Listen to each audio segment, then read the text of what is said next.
Hello friends, welcome back to my channel. চলে এসেছি কাশ্মীরের নতুন একটি ব্লগ তোমাদের সঙ্গে শেয়ার করব বলে। তো আগের ব্লগে আমরা দেখিয়েছি আমরা সবাই ট্রেন থেকে নেমে গেছি। এবার আমরা পেহেলগামের উদ্দেশ্যে আমাদের গাড়ি ছেড়ে দিয়েছে। প্রচণ্ড গরম। তো দুপুরে আমরা এই হোটেলেই খাওয়া দাওয়া করব।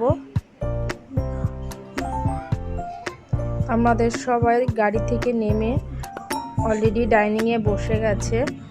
মানে ভেতরটা খুবই সুন্দর, মানে এত সুন্দর হোটেলের এই জিনিসগুলো, মানে মনোমুগ্ধকর একটা পরিবেশ। ছোট ছোট জিনিসগুলো সাজানো খুবই সুন্দর। এখানে মানে এত সুন্দর লাগছে সব জিনিসটা দেখতে। আর এদিকে সবাই বসে কথা বলছে। গুড্ডি মা, দুই কাকিমা সবাই একসঙ্গে বসে কথা বলছে। আর এখানে ডাইনিংয়ে আমাদেরই সব কাশ্মীরের ফ্যামিলি, আমরা সবাই একসঙ্গেই গিয়েছি।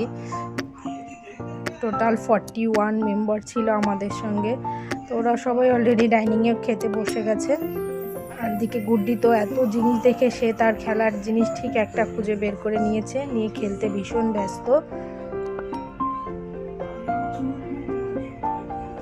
তারপর আমরা সবাই খাওয়া দাওয়া করে বেশ অনেকটা সময় আমরা বসেছিলাম, কারণ আমরা জানতে পারলাম যে রাস্তায় ধস নেমেছে, রাস্তা 4 ঘন্টা বন্ধ থাকবে। তো রাস্তাটা ক্লিয়ার হওয়ার পরে আমরা আস্তে আস্তে আমাদের গাড়ি ছেড়ে দিয়েছে।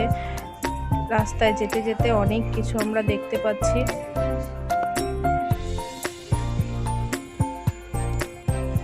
পাহাড় মানেই হচ্ছে সৌন্দর্যের হাতছানি। পরন্ত বিকেল, মানে কি ভালো লাগছে, হালকা হালকা ঠান্ডা লাগছে রাস্তায়। বাইরের প্রকৃতিটা সত্যি খুবই সুন্দর লাগছে। আমরা সবাই মানে এতটা জার্নি সেটা ভুলেই যাচ্ছি, এত সুন্দর সমস্ত কিছু দেখতে। তোমরা সবাই হয়তো জানো যে জম্মু থেকে পেহেলগাম যেতে 7 থেকে 8 ঘন্টা লাগে। যদি সব কিছু ঠিকঠাক থাকে তো টাইমেই পৌঁছে যাওয়া যায়, না হলে অনেকটা সময় লাগে।